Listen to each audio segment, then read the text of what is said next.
Alat dan bahan: 1 baskom berisi larutan lisol 5%, 2 alkohol 70%, 3 lampu spiritus, 4 skalpel, 5 kapas, 6 kaca benda bersih, 7 handscoon, 8 tisu, 9 plester.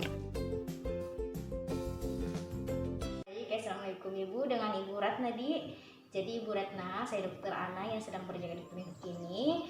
Jadi kita akan melakukan pemeriksaan hapusan cairan kulit. Jadi bagaimana itu Ibu? Jadi pemeriksaan hapusan cairan kulit, nanti saya ambil cairan di telinganya Ibu atau di daerah yang punya lesi atau punya lukata Ibu. Nah, nanti caranya saya akan mensayatnya atau mengambil sedikit menggunakan skalpel. Nanti saya iris sedikit Ibu mungkin ada rasa sakit, tapi saya akan melakukan sebaik mungkin. Ibu juga tidak perlu khawatir karena apapun hasilnya saya akan rahasiakannya. Nah, tujuan dari pengambilan hapusan cairan kulit ini Ibu, supaya kita bisa tahu apa penyebab dari bercak kulitnya Ibu. Ibu juga punya hak untuk tidak melakukan pemeriksaan ini. Bagaimana Ibu Ratna? Apakah Ibu Ratna bersedia? Bersedia dong. Baik Ibu Ratna, saya siapkan alat dulu dan cuci tangan dulu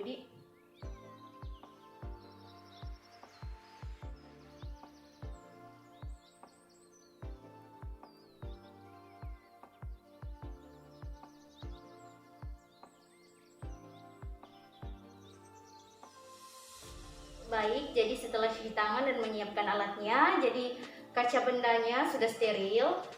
Kita juga tulis identitas pasien, terus kita letakkan di tempat yang datar dan steril.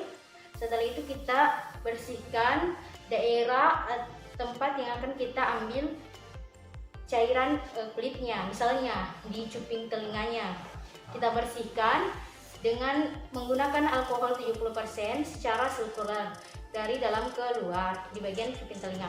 Setelah itu kita tekan cuping telinga pasien dengan menggunakan jari telunjuk dan ibu jari.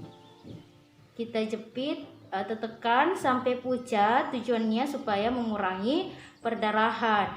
Terus kita lakukan sayatan sepanjang kurang lebih 0,5 cm dengan kedalaman kurang lebih 2 mm. Lalu kita putar 90 derajat sambil kita kerok. Jadi kita putar ini sambil kita kerok.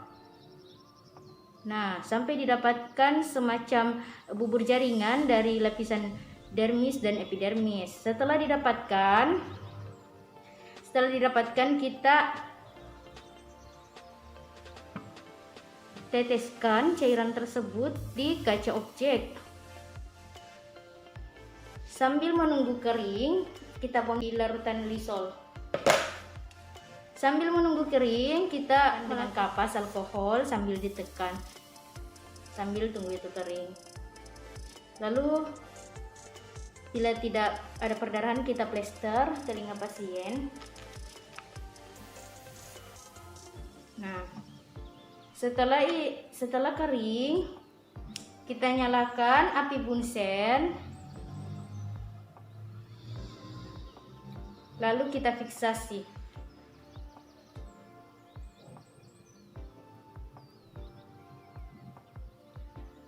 Setelah itu kita bungkus.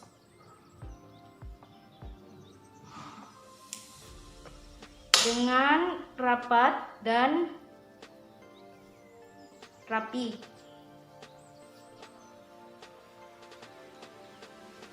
Lalu kita masukkan ke dalam amplop. Lalu kita juga tulis surat pengantar.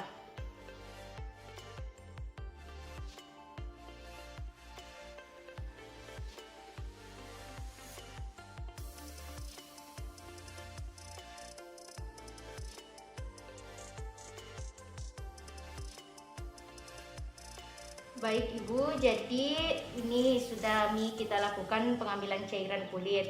Ini nanti dibawa ke laboratorium, hasilnya mungkin keluar 7 hari. Nah, setelah hasilnya keluar, Ibu bisa bawa lagi ke saya. Dan juga apabila perdarahan atau telinganya Ibu masih berdarah, ke saya Ibu, supaya saya bisa bantu. Terima kasih buat atas kerjasamanya. Assalamualaikum.